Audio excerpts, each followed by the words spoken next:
आज के वर्ग में आप सबका स्वागत है। वर्ग की शुरुआत ईश्वर प्रणिधान से करेंगे। चलिए सुखासन में आ जाइए।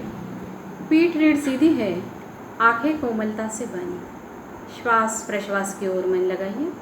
हर एक प्रश्वास के साथ शरीर को शिथिल और शिथिल छोड़ने का प्रयास कीजिए। संपूर्ण शरीर शिथिल शांत है, मन भी उसी के साथ शांत प्रसन्न। ईश्वर प्रणिधान संपूर्ण श्रद्धा भाव से खुले स्वर में दोहराना है।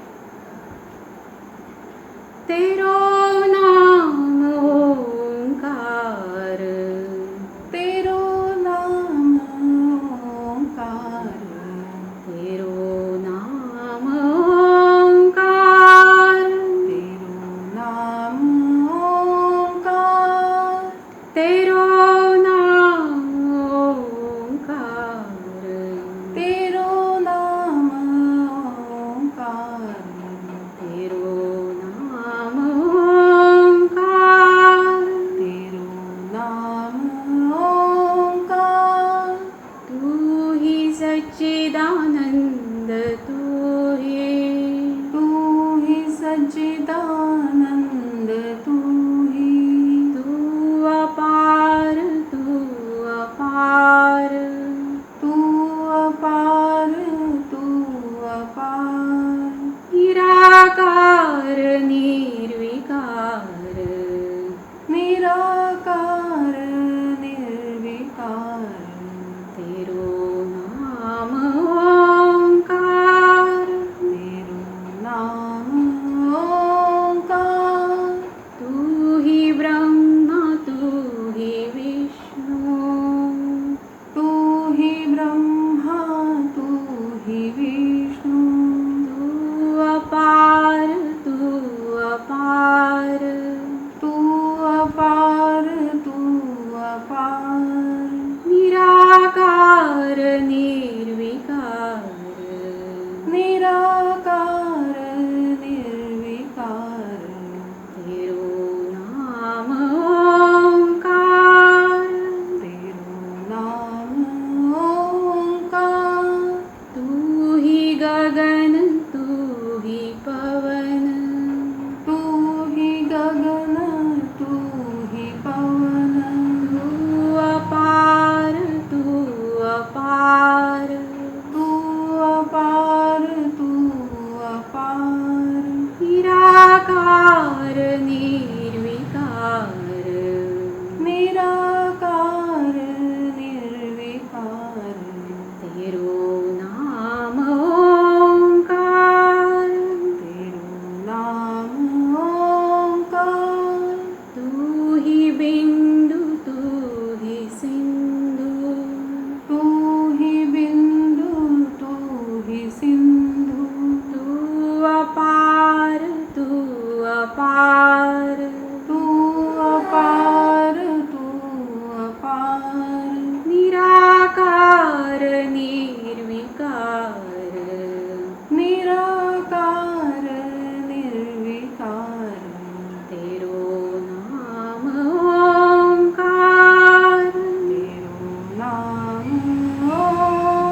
आंखें बंदी रखिए।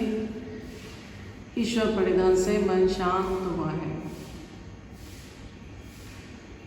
चलिए धीरे से उत्थित विवेकासन के लिए अपने आसन के बीचों बीच खड़े हो जाइए। एड़ियाँ मिली हुई है, हो सके तो अभी अंगूठे भी मिलाने की कोशिश कीजिए। हाथ नमस्कार की स्थिति में सीने के पास, पीठ रीढ़ गर्दन सीधी है, आंखें कोमलता से बंद है। मन लगाइए श्वास और प्रश्वास की ओर। जैसे ही श्वास अंदर आता है, सीना और कलाई का स्पर्श सघन होता है और प्रश्वास के साथ इसमें शिथिलता आती है। इस पर मन लगाइए और इसी तरह हर अगले प्रश्वास के साथ जो शिथिलता आती है उसे धीरे धीरे संपूर्ण शरीर में व्याप्त होने दीजिए। सर से लेकर पांव तक संपूर्ण शरीर शिथिल हो रहा है। यह हम देखेंगे अवयव ध्यान इस प्रक्रिया में। मन ले जाइए मस्तिष्क के शीर्ष भाग पर। मस्तिष्क के अंदर झांकिए, अंदरूनी सतह से बाहर तक, दाई बाई ओर से, पार्श्व भाग से गोलाकार रूप में देखते हुए संपूर्ण मस्तिष्क शिथिल छोड़ दीजिए। दोनों कनपटे, भवे, भ्रूमध्य, संपूर्ण कपाल शिथिल। आइए अब कानों के पास, कानों के अंदर झांकिए। दोनों कान भी अंतर्बाह्य शिथिल। दोनों आंखें पलके और पुतलियों के साथ गोलाकार रूप में देखते हुए शिथिल छोड़ दीजिए। दोनों गाल इतने शिथिल छोड़िए मानो अपने ही वजन से जमीन की ओर लटक रहे हो। हनु शिथिल। दोनों होठों का अर्धगोलाकार स्पर्श जहाँ हो रहा है वहाँ मन ले जाइए। दोनों होठ भी शिथिल। आइए अब नथुनों के पास। दोनों नथुने संपूर्ण नासिका मार्ग जिह्वा मूल तक देखिए, शिथिल छोड़ दीजिए। हम आ गए मुख पोकले में। जिह्वा, दंत पंक्तियाँ, निचला जबड़ा, ऊपर का जबड़ा, तालू, संपूर्ण मुख पोकली शिथिल छोड़ दीजिए। हमारा मस्तिष्क और संपूर्ण चेहरा शिथिल हो गया है, शांत है। मन ले आइए गला, कंठ, गर्दन की ओर। गला और कंठ भी गोलाकार रूप में देखते हुए शिथिल छोड़ दीजिए। गर्दन के ऊपरी मणके से लेकर माकड़हाड़ तक 33 मणकों की रीढ़ की जो श्रृंखला है, एक एक मणके को शिथिल करते जाइए। संपूर्ण रीढ़ शिथिल। दाहिने कंधे से लेकर कटेर वलय तक पीठ का दाहिना हिस्सा, बाएं कंधे से लेकर कटेर वलय तक पीठ का बायां हिस्सा, संपूर्ण पीठ शिथिल। कटेर वलय शिथिल, दोनों लैटरल्स, बगले शिथिल। मन ले आइए दोनों कंधों के पास। दोनों कंधे भी गोलाकार रूप में देखते हुए शिथिल छोड़ दीजिए। दोनों हाथों के दंड देखिए गोलाकार रूप में, शिथिल छोड़िए। कोहनियाँ, प्रकोष्ठ, कलाइयाँ, दोनों हथेलियाँ 10 उंगलियों के साथ शिथिल। दाई बगल से बाई बगल तक संपूर्ण सीना देखा है, अंतर्बाह्य शिथिल कर दीजिए। नीचे में श्वास पटल की लयबद्ध हलचल हो रही है, वहाँ मन ले जाइए। श्वास पटल भी शिथिल। और थोड़ा नीचे आते हैं तो नाभिकंद दिखाई दे रहा है। 72,000 नस नाड़ियों का यह समूह अंतर्बाह्य शिथिल छोड़ दीजिए। नाभिका निचला तल पेट, ऊपर का पेट, दाई बाई ओर का पेट, संपूर्ण पेट गोलाकार रूप में देखते हुए शिथिल छोड़िए। दोनों पुट्ठे शिथिल, दोनों जंघाओं के जोड़ शिथिल। दोनों जंघाएं भी गोलाकार रूप में देखते जाइए, शिथिल छोड़िए। दोनों घुटने भी कटोरिया और पीछे के स्नायुपुंज के साथ शिथिल। दोनों पिंडियाँ गोलाकार रूप में देखते हुए शिथिल कीजिए। तखने, एड़ियाँ, संपूर्ण तलपाव 10 उंगलियों के साथ दोनों पाँव भी शिथिल छोड़ दीजिए। सर से लेकर पाँव तक संपूर्ण शरीर शिथिल हो गया है। अब दोनों तलपाओं पर शरीर का समान भार है, यहाँ पर रख लीजिए और मन ले जाइए तखने, घुटने, कमर के पास और शरीर को स्थिर भी कर लीजिए। हमारा शरीर स्थिर है, शिथिल है, मन अभी ईश्वर परिधान से शांत प्रसन्न हुआ है। इसी सुखद अवस्था में मन ही मन कल्पना कीजिए, पूज्यपाद गुरुमूर्ति श्री जनार्दन स्वामी महाराज, इनके समाधि के सन्मुख हम नतमस्तक हो लिए हैं और मन ही मन एक संकल्प दोहरा रहे हैं। हे स्वामी जी, जीवन में समाधान, सुख और निरोगत्व प्राप्त करने के लिए यथाशक्ति क्यों न हो, किंतु नित्य निरंतर योगाभ्यास कर पाऊँ, इसलिए बल तथा प्रेरणा दीजिए। मन ही मन झुकाए और माथा थोड़ा ऊपर उठाते हैं तो समाधि पर अंकित स्वामी जी का संदेश दिखाई दे रहा है। मन की आंखों से ही उसे पढ़ रहे हैं, समाधानाय सौख्याय निरोगत्वाय जीवने योगमेवाभ्यसेत प्राज्ञा यथाशक्ति निरंतरम। हमारा संकल्प और स्वामी जी का संदेश एक ही है। यह पाकर माथा थोड़ा और ऊपर उठाते हैं तो स्वामी जी के पदचिन्ह फूलों से सुशोभित दिखाई दे रहे हैं। अवतार स्वरूप शेषनाग की प्रतिकृति भी दिखाई दे रही है। पीछे में साक्षात गुरुमूर्ति के दर्शन हो रहे हैं। उनके पादांगुष्ठ देखे, पद कमलम, चरण कमलम, कटि कमलम, कर कमलम, रुद कमल और अंतोतोगत्वा मुख कमल भी दिखाई दे रहा है। कैसे हैं हमारे स्वामी जी? तेजस्वी मुखमंडल है, उन्नत बाल प्रदेश है, माथे पर कुमकुम तिलक लगाया है, स्नेहपूर्ण और आश्वस्त नयन है उनके, वे स्मित वदन है, गले में रुद्राक्ष और स्फटिक की मालाएं पहने हुए वे आजानु बाहु है, यानी कि उनके हाथ घुटनों तक लंबे हैं। मोतियों जैसी तेजस्वी शरीर कांति, गेरुए वस्त्र परिधान किए हुए, कमल दलवत पाँव और पाँव में खड़ावा पहने हुए, प्रसन्न वदना हृदयस्था गुरुमूर्ति हमारे बंद आँखों के सामने साकार हो चुकी है और हमें आशीर्वाद दे रही है कि हमारा अगला योगाभ्यास सफलीभूत होने जा रहा है। उन्हीं के पद कमलों में नतमस्तक होते हुए एक साथ सुस्वर सुस्पष्ट खुली आवाज में आज हम शिक्षक के स्वर में स्वर मिलाते हुए एक साथ गुरुस्तवन कहेंगे। गुरुर्ब्रह्मा गुरुर्विष्णु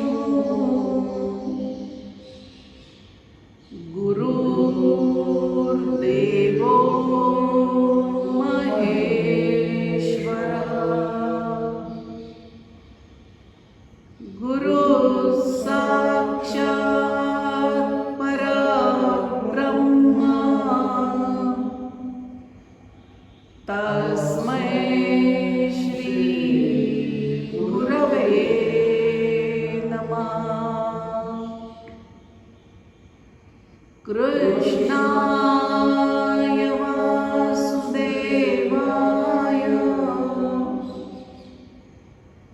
हरये परमात्मने प्रणत क्लेशनाशाय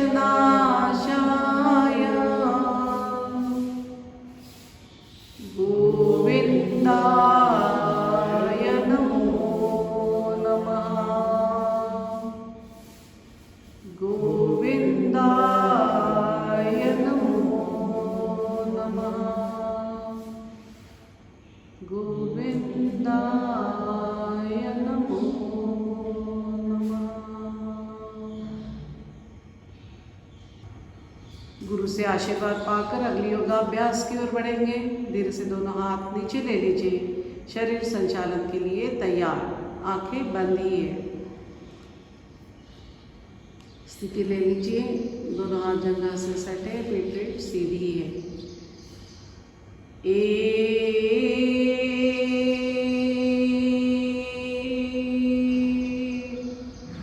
बहुत अच्छा। बाईं ओर से कमर आगे आ गई होगी तो जगह पर लाइए। दाहिना कंधा और थोड़ा पीछे ले जाइए, हनु भी उसके साथ ले जाइए और दोनों बंद आंखों से दाहिना कान देखने की कोशिश कीजिए। 2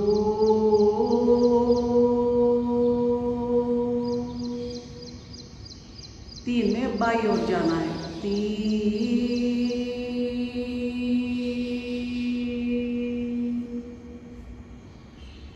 4 प्रश्वास कर लीजिए, रुकिए। दोनों हाथ कोने में सीधे हैं, पाँव घुटने में सीधे हैं।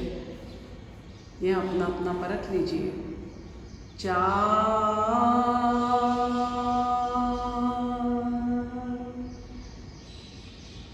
5 में दोनों हाथ दूर दूर खींचते हुए कंधे के सिर में ले जाना है। 5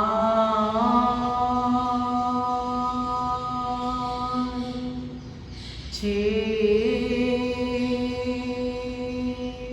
बहुत अच्छा। तानिए, हाथों को खींचिए ऊपर। अच्छा, पेट हल्का सा अंदर ले लीजिए और इसी प्लेन में बिना आगे पीछे झुकते हुए हमें कमर से दाहिनी ओर झुकना है। 7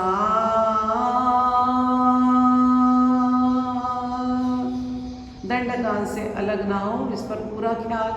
दोनों पाँव घुटने में सीधे, तल पाँव जमीन से टिके हुए। अब देखिए कि दाहिनी ओर कैसे दबाव आ रहा है और बाईं ओर खिंचाव आ रहा है, उस पर मन लगाइए। हल्का हल्का प्रश्वास करते हुए पेट अंदर लीजिए और झुक सकते हैं क्या, देखिए। आखिरी फसली हमारे कमर के हड्डी से टिक जानी है, इतना हमें झुकना है।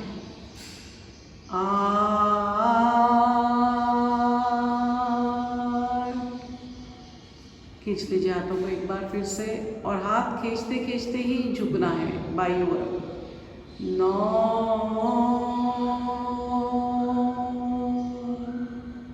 हाथ ढीले ना छोड़े, जाइए नीचे और थोड़ा जाइए, रुकिए। चेहरे का तनाव निकाल दीजिए पूरा। 10 बहुत अच्छा। 11 में पीछे जाना है। 11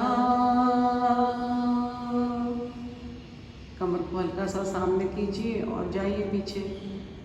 12 फिर से हाथों को अच्छे से खींच लीजिए, दंडकान पर दबा लीजिए। माथा और दोनों हाथ एक यूनिट बनाते हुए हमें कमर से आगे झुकना है। 13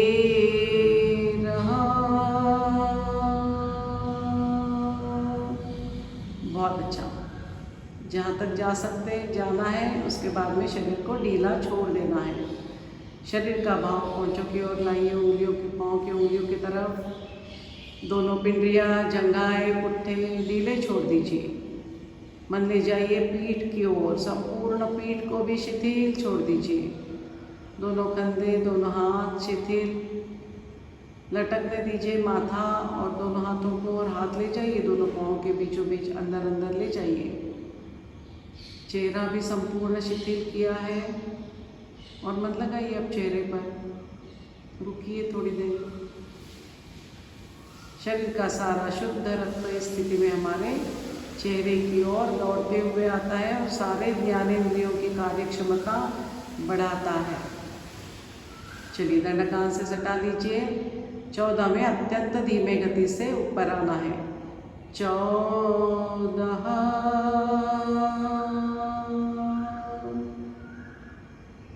15 में दोनों हाथ दूर दूर तानते हुए कंधे के सिर में लाना है। 15 16 में पूर्व स्थिति।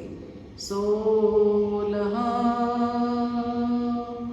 बहुत अच्छा। पाद संचालन करेंगे। दोनों पाँव मिला लीजिए, हाथों की संखल बनाते हुए घुटनों पर पीछे रखिए। एक के अंक में दाहिना पाँव सामने उठाते हुए 90 डिग्री लाना है।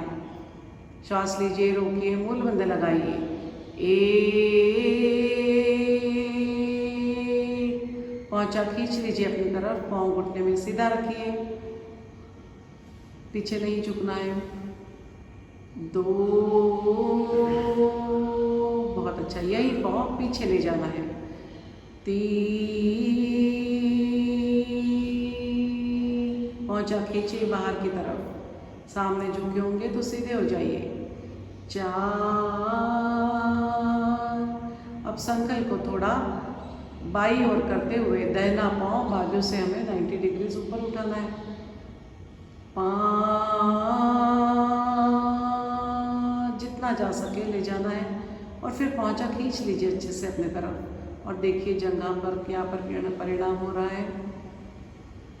6 अब दूसरे पाँव से बाएं पाँव से करेंगे 1, लाइए सामने 2, 3 में पीछे 3, 4, अब बायां पाँव बाईं ओर उठाना है 5, खींचिए पहुंचा, रुकिए 6, बहुत अच्छा। ये हो गया 6 और 6 दोनों पाँव से 12 अंकों का। आगे 13, 14, 15, 16 में हमें छलांग लगानी है। 13 के अंक में ऊपर उठते हुए जब नीचे आएंगे तो दाहिना पाँव आगे, बायां पाँव पीछे और तल पाँव पौंचों से लेकर एड़ी तक एक साथ पूरा नीचे पटकना है। 14 में बायां पाँव आगे, दाहिना पाँव पीछे, 15 में दोनों पाँव अगल बगल, 16 में पूर्व स्थिति। चलिए पूरे पाँव सीधे कर लीजिए घुटने में, बिल्कुल फोल्ड नहीं होंगे छलांग लगाते समय। ऐसे समझ लीजिए कमर से लेकर तल पाँव तक हमारे पाँव लकड़ी के हैं, कहीं भी नहीं झुकेंगे। इस तरह छलांग लगानी है। चलिए 13, 14, 15, 16, अच्छी आवाज़ आनी चाहिए। चलिए आनंद मंदिरासन में नीचे बैठते हैं। 1, 2, घुटनों को पकड़ लीजिए, आंखें बंद करते हुए रुकिए थोड़ी देर, कान के अंदर मन लगाते हुए धीरे से दोनों घुटने टिका दीजिए। वज्रासन में आइए, पवन मुक्तासन के लिए तैयार।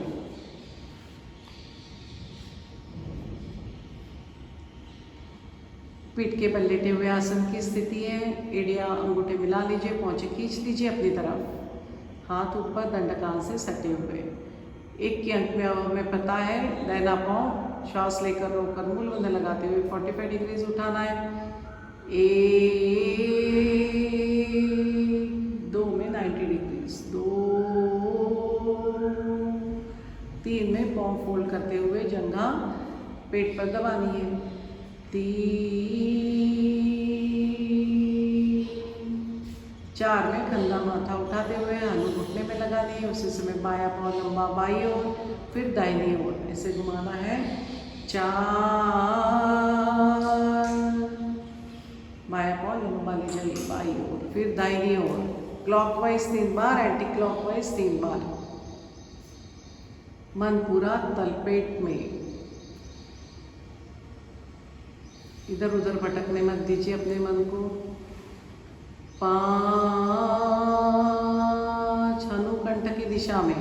6 में हाथ ऊपर पाँव ऊपर, 6, 7 में 45 डिग्री, 7, 8, पाँव नीचे लाते समय एड़ी से एड़ी मिला लेनी है। दूसरे पाँव से करेंगे 1, 2, 3, बहुत अच्छा, 4, दाहिनी ओर, फिर बाईं ओर। जो पाँव फोल्ड है उसके ऊपर ये पाँव नहीं जाएगा, यहाँ ख्याल रखना है। जमीन से सटाते हुए ले जाना है। 3 बार होने के बाद थोड़ा बाईं ओर करते हुए पाँव नीचे रख दीजिए। 5, 6, 7, 8। चलिए दोनों पाँव से एक साथ करेंगे। श्वास लीजिए, रोकिए, मूलबंध अच्छे से लगा लीजिए। दोनों पाँव एक साथ 45 डिग्रीज उठाना है 1 के अंक में। 1,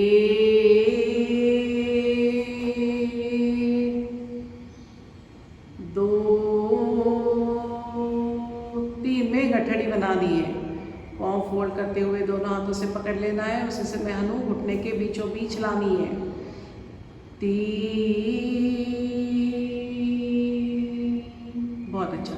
4 में दाहिनी बाईं ओर डोलना है 3 बार। 4,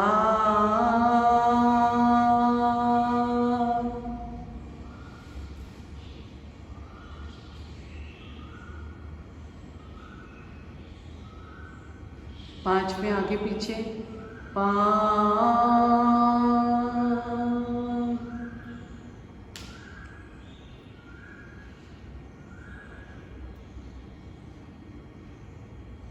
6 में हाथ ऊपर पाँव ऊपर, 6, 7 में दोनों पाँव 45 डिग्री, 7, 8, पूर्व स्थिति।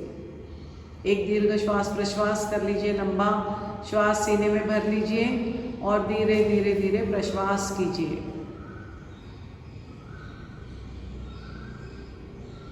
चलिए, सर्वांगासन के लिए तैयार। स्थिति यही है जो हमने ली है। 1 के अंक में दोनों पाँव 45 डिग्रीज, 1,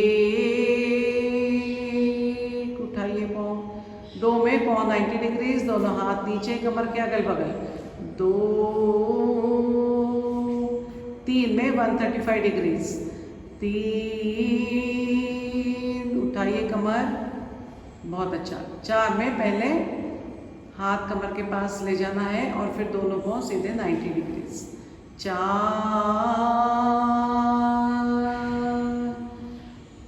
हाथ धीरे धीरे कंधे की तरफ पीठ पर खिसकाइए, पीठ को सीधा करते जाइए, इतनी सीधी कीजिए सीधा अनु में गड़ जाए। दोनों पाँव सीधे 90 डिग्रीज घुटने में सीधे हैं और तलपाँव से लेकर कंधे तक एक सीधी रेखा बनी हुई है। गला, कंठ, चेहरा सब शिथिल छोड़ दीजिए, दोनों पाँव शिथिल, पेट, पीठ सारे शिथिल छोड़ दीजिए। श्वास प्रश्वास पर मन लगाइए। अब संचालन कर लेंगे थोड़ा। पाँव की उंगलियां हिलाइए 2 बार, फिर तकने से 2-2 बार क्लॉकवाइज एंटी क्लॉकवाइज घुमा लीजिए।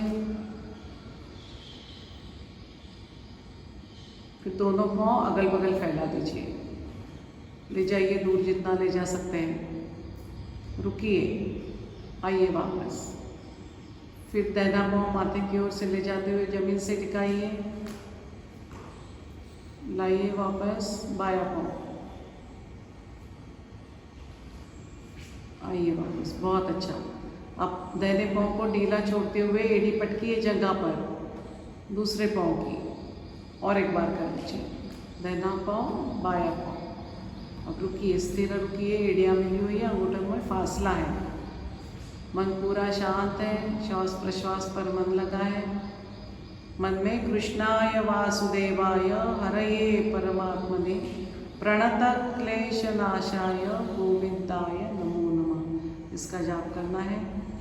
7 मिनट का समय है, हम धीरे धीरे समय बढ़ाएंगे पूर्ण स्थिति का। चलिए, 5 में 135 डिग्रीज, 5,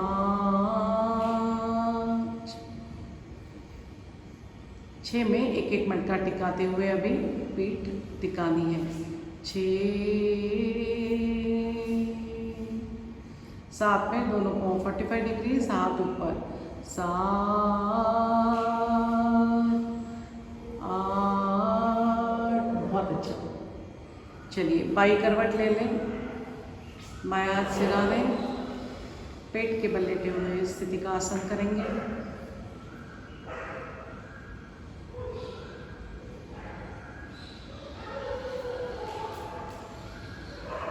भुजंगासन करने जा रहे हैं हम। एड़ी अंगूठे मिला लीजिए, पहुँचे सोए हुए हैं, माथा टिका हुआ है, हाथ ऊपर। 1 के अंक में दोनों हाथ उठाते हुए सीने के अगल बगल इस तरह रखना है कि हमारी कलाई आखिरी फसले के पास आ जाए। 1, कोनिया पास कर लीजिए। 2 में माथा, फिर नाक रगड़ते हुए, फिर हनु दूर ले जाते हुए, फिर कंधे सीना उठाते हुए नाभि के बल आ जाना है। 2, उठाइए, धीरे धीरे धीरे अंदर देखिए कहाँ कहाँ तनाव आ रहा है। नाभि तक का शरीर ऊपर उठाने की कोशिश कीजिए। अब छत देखिए, आंखें खोलकर, गर्दन के सातों मंडकों में कैसे दबाव आया है वहाँ मन लगाइए। आंखें बंद कर लीजिए, चेहरे का जो तनाव है पूरा निकाल दीजिए। झूठ मूठ की क्यों ना हो, थोड़ी सी हंसी लाइए चेहरे पर, यानी तनाव निकल जाता है पूरा। रुकिए थोड़ी देर। भुजंगासन महिलाओं के लिए विशेष उपयुक्त आसन है, डायबिटीज़ के लिए उपयुक्त। चलिए, 3 के अंक में धीरे धीरे वापस आना है जैसे गए थे। 3, सीना, फिर हनु टिका टिकाते हुए, फिर नाक, फिर माथा। 4 हाथ सामने ले लेना है। 5 के अंक में दोनों हाथ जंघाओं पर इस तरह रखना है कि तल हाथ जंघा की दिशा में। 5।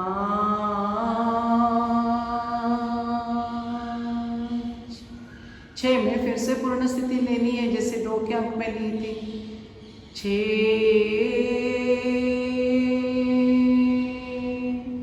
माथा, नाक, कनू, गला सीधा उठाइए।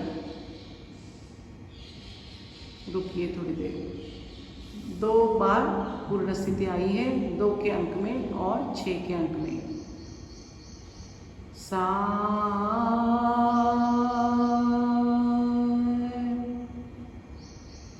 8।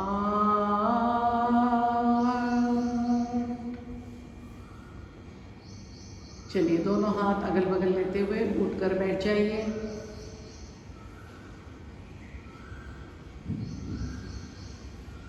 बैठे हुए स्थिति का आसन करेंगे।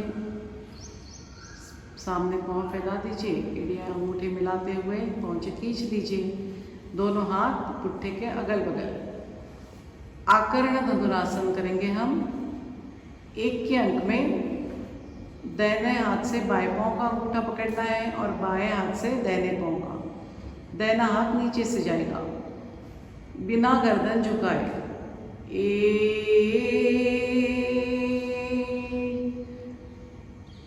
अंगूठा पकड़ में नहीं आया होगा तब झुक के पकड़ लीजिए। 2 के अंक में हमें दाहिने हाथ में जो बायां पाँव है उसको खींचते हुए कान की तरफ लाना है। 2 और सीधे हो जाइए, नज़र सामने और कोहनी खींचिए पीछे अच्छे से। बहुत अच्छा। रुकिए, धनुर्धारे की स्थिति ली है हमने।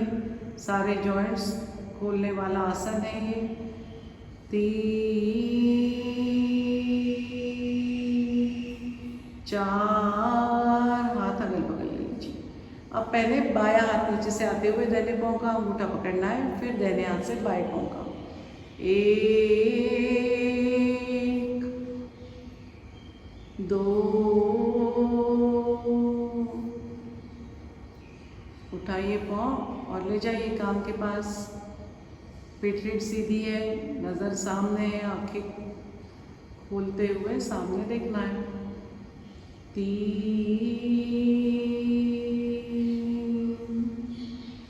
4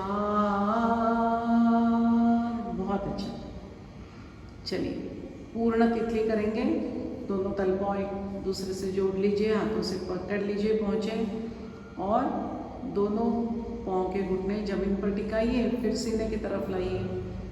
ऐसे 3-4 बार करके फिर थोड़ी गति बढ़ाइए और जोर जोर से जंघाएं पटकिए फिर जमीन पर। हमें यदि पद्मासन में कपालभाति और प्राणायाम करना है तो पद्मासन करना जरूरी है। उसके लिए हमें रोज रोज तितली करनी है, खूब तितली करनी है ताकि पद्मासन अच्छा लगे और ज़्यादा देर लगे। कीजिए थोड़ी देर।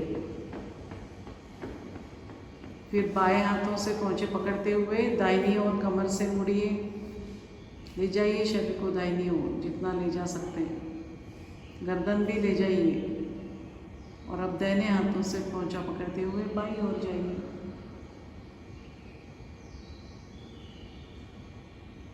आइए सामने, दोनों हाथों से पहुँचे पकड़ते हुए माथा पहुँचों पर लगाने की कोशिश कीजिए। जिनका आराम से टिक जाता है उन्होंने पहुँचों के सामने जमीन पर माथा टिकाने की कोशिश करनी है जैसे शिक्षक कर रहे हैं। आइए ऊपर, बहुत अच्छा। चलिए कपालभाति करेंगे। पद्मासन लगाइए या फिर सादी पालकी।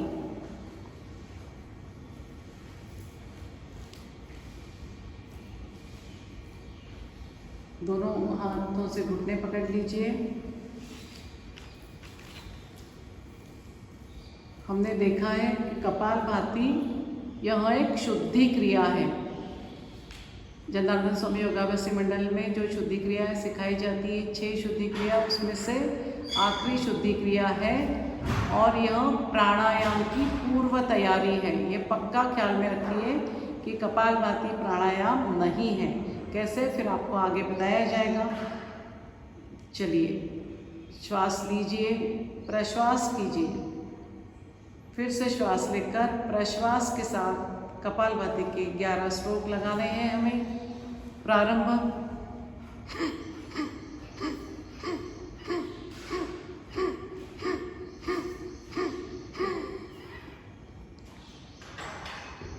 आखिरी प्रश्वास जोर से करते हुए श्वास पर मन लगाते हुए रुकना है।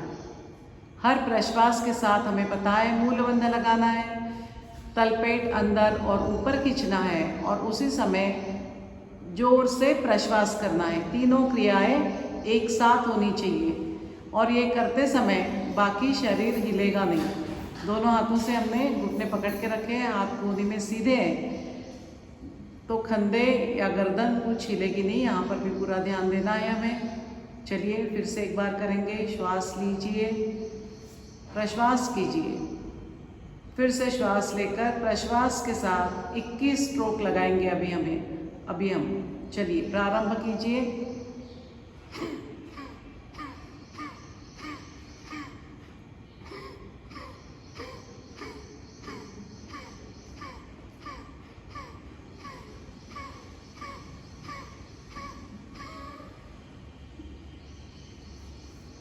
अपनी अपनी क्षमता के अनुसार स्ट्रोक लगाने हैं। जहाँ हमको थकान आ जाती है हमें रुक जाना है।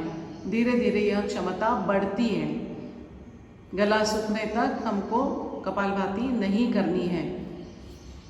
कपालभाति के हम थोड़े लाभ देख लेंगे कि हम जो आसन करते हैं तो हमारा जो स्थूल मल है वह बाहर निकलता है। पर कपालभाति एक ऐसी शुद्धि क्रिया है जिसमें अंतःकरण से संलग्न जो हमारे सूक्ष्म मल रहते हैं, वासना, लोभ, अहंकार आदि सूक्ष्म मल दूर होकर चित्त स्थिर हो जाता है। और हम ये जोर जोर से जो प्रश्वास करते हैं उसके कारण क्या होता है कि हमारे शरीर की अशुद्ध हवा जो है, कार्बन डाइऑक्साइड जो है वो पूरा बाहर निकल जाता है और सीना पूरा प्राण वायु से भरा रहता है। तो कपालभाति यदि अच्छी हो, जब हम 100 तक के स्ट्रोक लगाएंगे तो फिर हमें पता चलेगा कि कुछ क्षण के लिए हमारा श्वास रुक जाता है। प्राणवायु इतना सीने में आ जाता है कि और प्राणवायु की आवश्यकता ही नहीं होती, इसलिए कुछ क्षण श्वास प्रश्वास रुक जाता है। और प्राणवायु भरपूर मात्रा में होने के कारण हम जब प्राणायाम करेंगे तब कुंभक बहुत अच्छे से कर सकेंगे, ज़्यादा देर कर सकेंगे। प्राणायाम के कपालभाति के बहुत ज़्यादा फायदे हैं। शरीर शुद्ध हल्का होता है। हमारे शरीर में जो सप्त धातु रहते हैं, रस, रक्त, मांस, स्नायु, अस्थि, मज्जा, शुक्र, यह योग्य मात्रा में निर्माण होकर शरीर पुष्ट होता है। अभी हम इतना ही ख्याल रखेंगे। चलिए, अभी तक हमने अष्टांग योग के 2 अंग देखे, यम और नियम, उपांगों के साथ। अभी तीसरा अंग देखेंगे। तीसरा अंग क्या है? आसन, जो हम रोज करते हैं। पतंजलि मुनि ने जो परिभाषा की है वो पहले देख लेते हैं। पतंजलि मुनि कहते हैं आसन की परिभाषा करते हुए, स्थिर सुखम आसनम। इसका सरल अर्थ यह है कि हमारे शरीर की ऐसी स्थिति कि जिसमें हमारा शरीर स्थिर है और मन सुख की अनुभूति ले रहा है, इसको आसन कहते हैं। कोई भी जैसे स्थिति में हम बैठे, आराम से बैठे, काफ़ी देर तक बैठ सकते हैं और हमें आनंद आ रहा है। कई लोग पश्चिमोत्तानासन में आराम से शवासन कर लेते हैं, कोई लोग सर्वांगासन में शवासन कर लेते हैं। तो जैसे जैसे हमारी प्रगति होगी, हमारे आसन सिद्ध हो गए, हमें वहाँ अनुभूति आएगी। अब आसन के प्रकार कितने हैं? तो 3 प्रकार हैं। हमारे परीक्षा के दृष्टि से हमें ख्याल रखना है कि हमें सिर्फ 3 प्रकार ही ख्याल रखने हैं। कौन से हैं? पहला है शरीर संवर्धक या क्रियात्मक, ऐसे 2 उसके नाम हैं, कुछ भी कह सकते हैं। शरीर संवर्धक यानी जिस आसन करने से हमारे शरीर का संवर्धन होता है, हमारे इंद्रिय है, स्नायु है, बलवान होते हैं, पुष्ट होते हैं। यानी हम जो रोज आसन करते हैं सारे, सर्वांगासन, हलासन, चक्रासन, गोमुखासन, पश्चिमोत्तानासन, यहाँ सारे ही शरीर संवर्धक आसन है। दूसरा प्रकार है शिथिलात्मक आसन।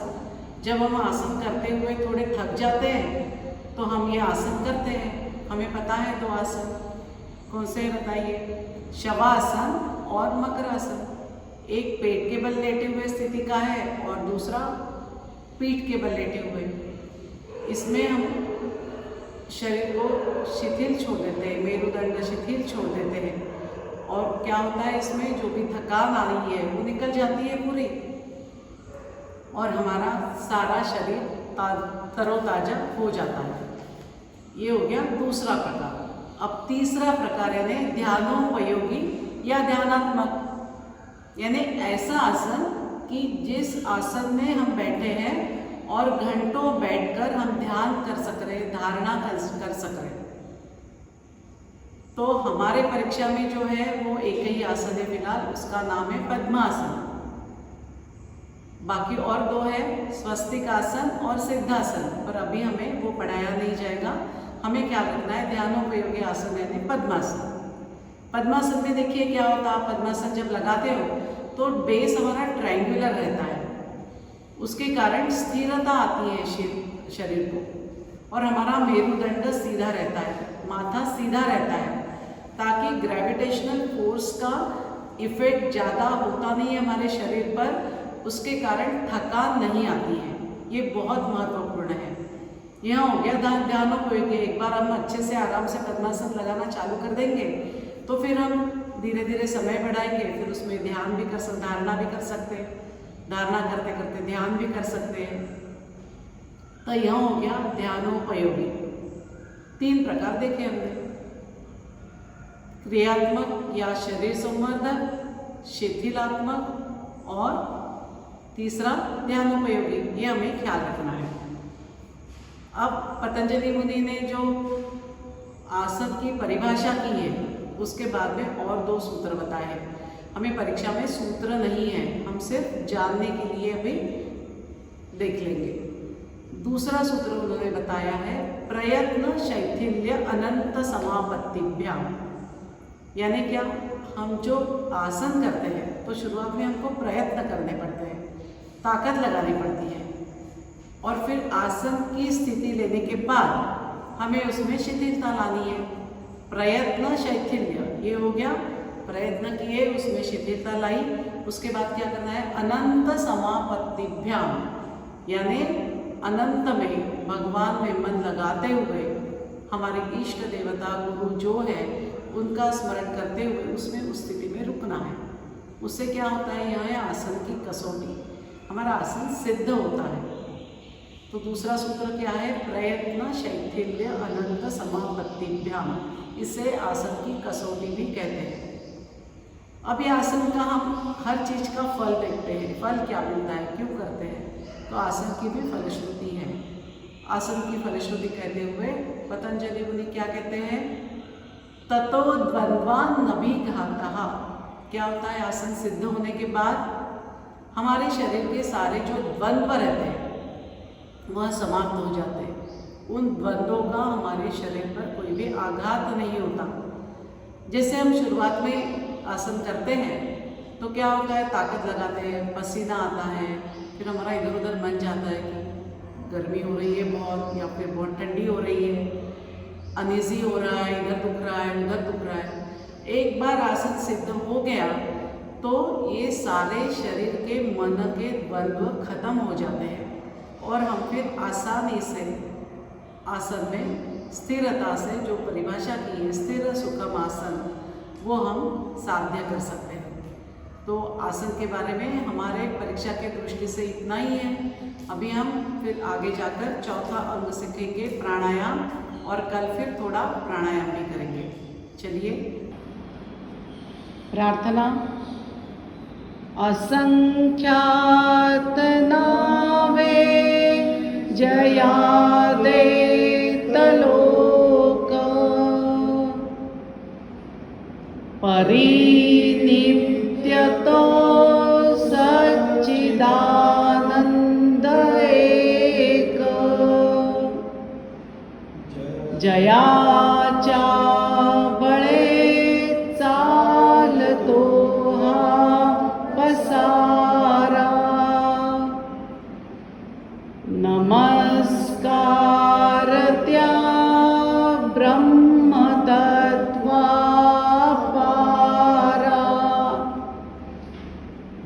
नभी सूर्य विश्वास जो तेज देतो,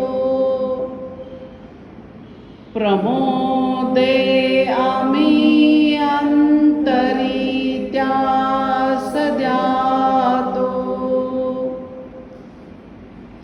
तये प्रेरणा बुद्धी ते देत जावी,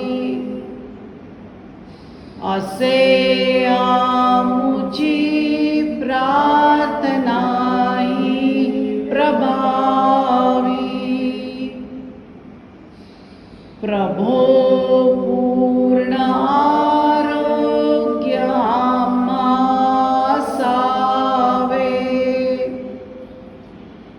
तसे नित्य मांगल्य नेत्रां दिसावे, कधी दैन्य दारिद्र्य आम्हासी नावो, शतायुष्य ऐश्वर्य विज्ञान लाभो, योगेन चित्तस्य पदेन वाचा, मलं शरीरस्य च वैद्यकेन, योपाकरोत्तं प्रवरं मुनीनां, पतञ्जलिं प्राञ्जलिरानतोऽस्मि,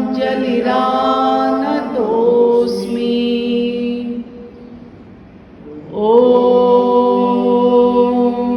पूर्णमदः पूर्णमिदं पूर्णात् पूर्णमुदच्यते,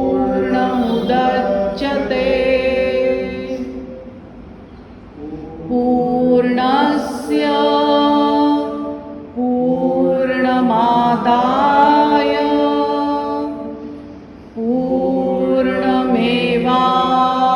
पूर्णमेवावशिष्यते, ॐ शान्तिः शान्तिः शान्तिः। सद्गुरु श्री जनार्दन स्वामी महाराज की जय। धीरे से दोनों हाथ नीचे ले लीजिए, एड़ियों पर बैठ जाइए, हाथ पीछे बांधते हुए माथा सामने टिका दीजिए। चलिए आराम से बैठिए।